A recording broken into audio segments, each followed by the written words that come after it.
As Americans plan to shop this weekend, many businesses are scrambling to keep up with shopping trends. The COVID shutdown and ensuing restrictions forced a digital revolution. Kevin O'Leary now, businessman, best known for Shark Tank's Mr. Wonderful. Kevin, you're a major investor in businesses across multiple sectors. Have they been able to figure out how to get through this? It's been an extraordinary outcome, one I could have never perceived and could happen, because in March, when we were scrambling for PPP loans, the majority of my companies were cash flow negative. We shut down retail, which is 50% of pretty well every American's business, until we went through this extraordinary transformation. We would have never shut down our headquarters. We would have never assumed that we could make a pivot and start selling direct to our customers instead of through retail. That's exactly what happened. And Shep, when you sell something direct to a customer, you make almost 100 cents on the dollar versus 50 cents when you sell through retail. So that's a reason that there's a massive digital pivot going on. And there's major cost savings also occurring. I could have never foreseen this. 15% of my staff, including the areas of accounting, logistics, and compliance, never want to come back to the office. Wow. They're raising kids at home in the suburbs, taking care of elderly parents. Another major savings. This is happening to every business in America. Yeah. I read, Kevin, that you were kind of shocked, really, to learn that so many of your younger employees especially didn't have any savings, and that then you started a business to help them out. Yeah, it was amazing. If you recall, the way the PPP worked is you had to show your payroll records on Feb 15th.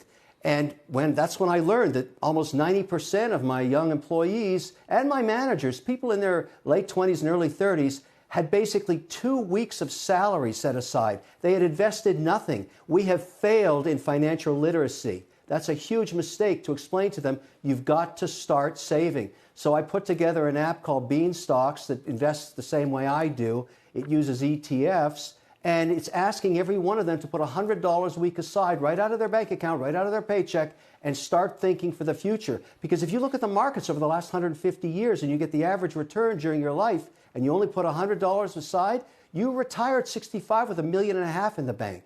That's a good outcome, and I think many of my employees have started to think about that. It's a huge problem in America. Yeah, that sounds like a great outcome.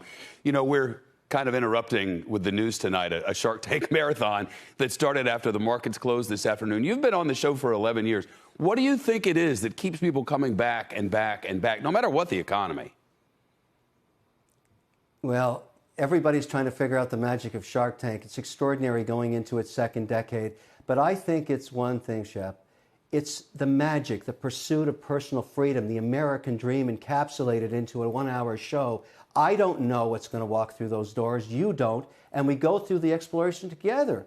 And we find out every once in a while, it doesn't work for everybody, but we've made multiple millionaires. We've sold billions of dollars worth of product. We are the essence of the American dream. That's what really Shark Tank is about. You have a great idea, you solve problems for somebody, you'll be financially free. You can set your family free with just one good idea. Before we let you go, for your businesses, and there are lots of them, what's your thinking about when, generally speaking, business functions more normally? It's not going to be the same. When we come back out of this, we are going to have a much more efficient economy. Major savings around real estate.